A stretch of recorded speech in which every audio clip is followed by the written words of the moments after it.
contestant number 7, Stephany Byrne. Mirror, mirror, mirror, mirror, Stephany Byrne.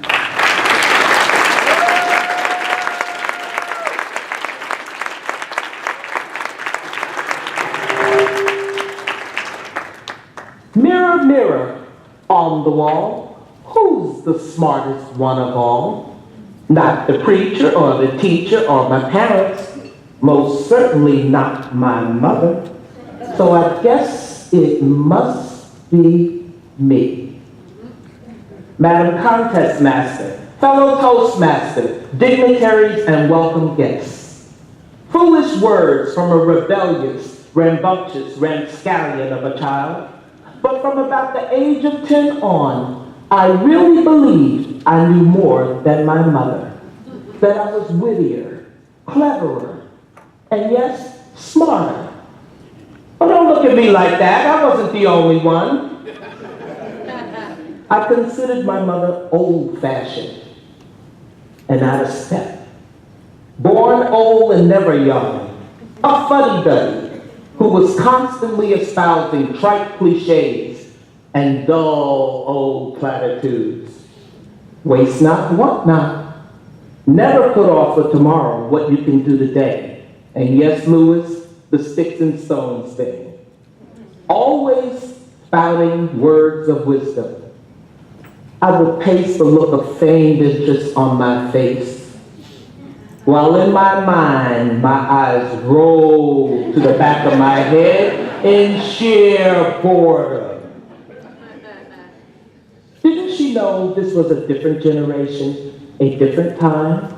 She couldn't possibly understand the challenges I faced, or so I thought. I was the hip one, the withered and glib one, while she at 30-something was, let's face it, antiquated, archaic, and way past prime. My mother believed in children being children. She tried never to involve us in grown-up affairs. She did her best to keep us simple, uncomplicated children. Mom dressed us in a manner befitting our age. In grade school, when precocious classmates sported form-fitting skirts and cashmere sweaters, my sister and I donned plaids and pleats and bulky knits. The other girls dressed their hair in beautiful buns and fancy French rolls. I got braids. The old-fashioned kind, ugly ones with bows and barrettes. I wanted so badly to stroll in a small-heeled pump. What I got instead was Girl Scout lace-up shoes. To me, they looked like combat boots. One of my mother's favorite sayings was, stay a child as long as you can. But once you're grown, you're a long time grown. How I wish I had listened more. Instead, I argued, challenged, snarled, and rebelled. Such a hurry to grow up. The worst argument I could present was what the other kids were doing, or what their parents allowed. This was met with swift repudiation. My mother wasted no time in reminding me whose child I was and what we were about. Why is this good for you? It will compel you to be a leader, not a follower, a trendsetter instead of an imitator. When Mom grew weary of dueling with me, she became silent, painted on a mystic smile, much like that of the famed Mona Lisa, as if to say, just live. It's been said that a parent's revenge is grandchildren, that they enjoy watching history repeat. She did.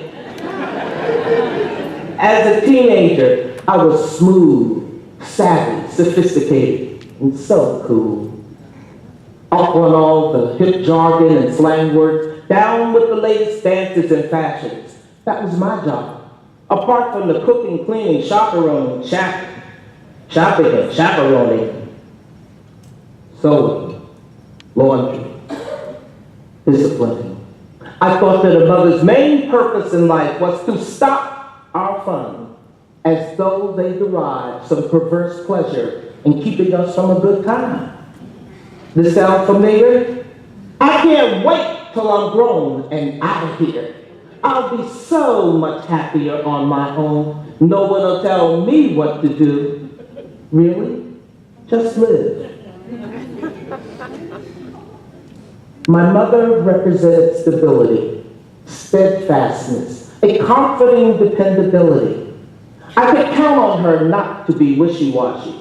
There was no vacillating once a decision was made. Of course I didn't like it if it meant I wasn't getting my way. Yet even as a saucy, sassy, assertive kid, I recognized the value in having parents who would stick to their resolve and not be dissuaded by a trying child. I was never more appreciative of my mother's training than the time I found myself in real difficulty. In fact, my very freedom might have been jeopardized. But because she had so instilled in me veracity and honesty, she believed me and backed me with all that she had, and I prevailed. A word of encouragement to those of you who may be going through tumultuous times with your teens: stick to your guns, wait them out. Time is on your side. Even when they throw out the dreaded, "I hate you," don't cave.